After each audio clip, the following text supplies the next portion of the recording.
কুন্তল দেশের মহারাজ জয়সেনাকে আশীর্বাদ পাঠানোর সাথে সাথে মাহিষ্মতির রাজমাতা শিবগামী দেবী বার্তা পাঠাচ্ছেন যে রূপে কামদেব, গুণে দেবের দেব, পরাক্রমে মহাবীর আমার পুত্রের জন্য আপনার বোন দেবসেনাকে ওর জীবন সঙ্গী হিসাবে নিশ্চিত করছি।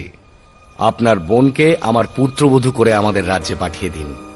যতদিন তুমি ফিরে আসবে একজন রাজকুমারী খুঁজে রাখবো যে তোমাকে সুন্দর কাহিনী শোনাবে। বাহুবলীর পছন্দ করা মেয়েকেই আপনি ওর জীবন সঙ্গিনী করছেন। আহা, ধন্যবাদ আনতে রাজমাতা শিবগামী দেবী।